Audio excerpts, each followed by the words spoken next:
My phone buzzed.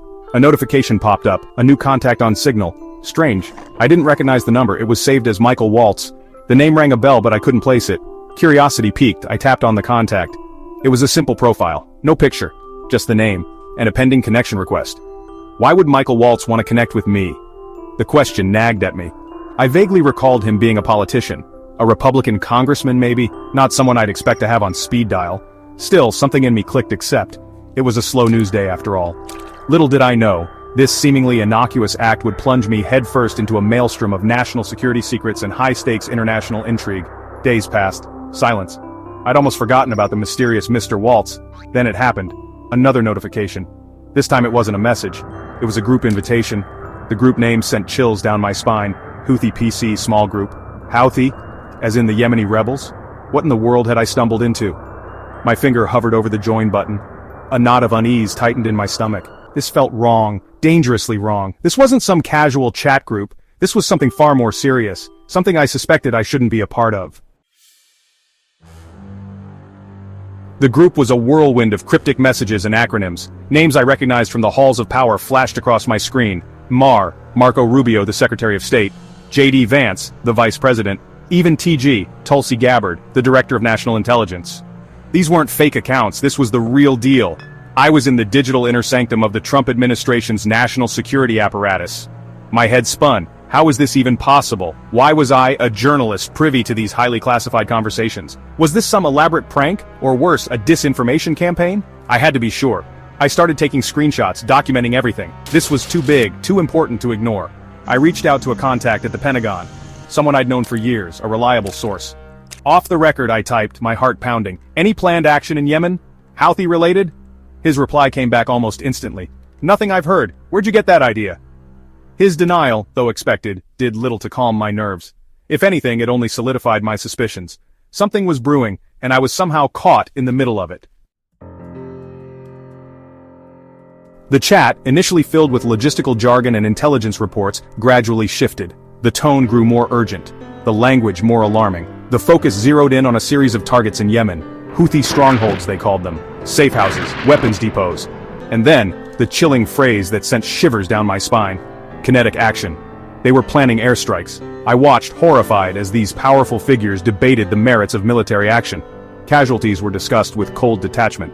Collateral damage brushed aside as an unfortunate necessity. It was surreal, like witnessing a real-life game of Risk, except the stakes were terrifyingly real. Vance, to his credit, seemed hesitant. He raised concerns about civilian casualties, about escalating the conflict. But his objections were swiftly swatted down by the hawks in the group, particularly Hegseth, the ever-belligerent Secretary of Defense. Time to teach these terrorists a lesson, he wrote, his words dripping with venom. No more Mr. Nice Guy. As the hours ticked by, the chatter intensified. Operational details previously veiled in code words and euphemisms were now laid bare. Dates, times, specific targets. I felt sick to my stomach. This wasn't a theoretical exercise anymore. This was really happening. And I, a complete outsider, was witnessing the inner workings of a war plan unfold in real time. I tried to rationalize it. Maybe this was all bluster, a show of force. Surely they wouldn't actually launch airstrikes based on a conversation on an app, right? But, deep down, a chilling certainty gripped me. This was no game. This was the terrifying reality of modern warfare. And it was playing out on my phone screen. Section 5. Bombs away. Then, it happened. A message from Hegseth, blunt and to the point. Wheels up in T-minus 30. My heart leaped into my throat. This was it. The moment of truth. I frantically refreshed the news, my eyes scanning for any mention of Yemen. Nothing. Silence. The tension was unbearable. And then, like a bolt from the blue, it flashed across my screen. Breaking news: U.S. launches airstrikes against Houthi targets in Yemen. The words hit me like a physical blow. I scrolled through the article, my hands shaking. The details, the timing, the targets, it all matched up perfectly with what I'd seen in the Signal group. It was undeniable. I was now an unwilling confidant to a terrifying secret.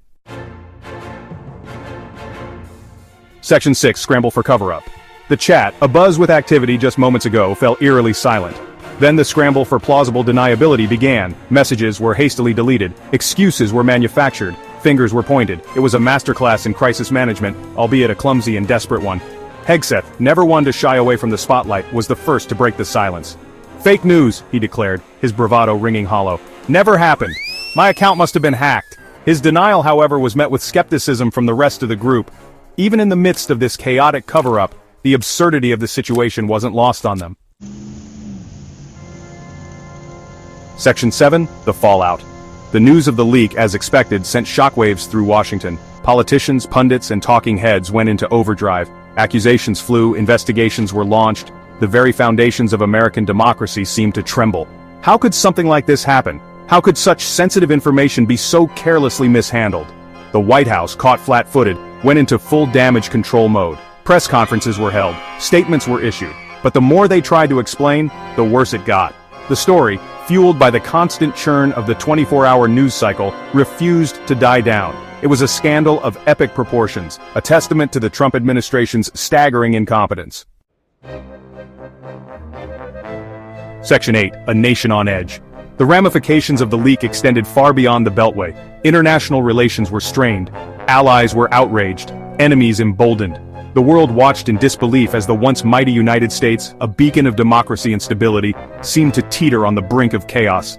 The American people, bombarded with conflicting narratives and partisan spin, were left bewildered and afraid.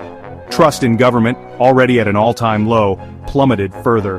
The very fabric of society seemed to fray at the edges. The incident served as a stark reminder of the fragility of democracy and the ever-present threat posed by misinformation and incompetence.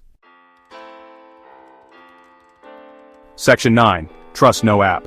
In the end, the accidental addition of a journalist to a top-secret Signal group chat exposed more than just the Trump administration's shocking disregard for national security. It laid bare the inherent flaws in our reliance on technology, the dangers of unchecked power, and the fragility of trust in an increasingly interconnected world. As for me, I was left grappling with the weight of what I had witnessed. The experience was both exhilarating and terrifying, a stark reminder of the power and responsibility that comes with journalism. It was a story I could never have imagined, let alone lived through. A story that, despite its absurdity, held within it profound truths about the state of our world.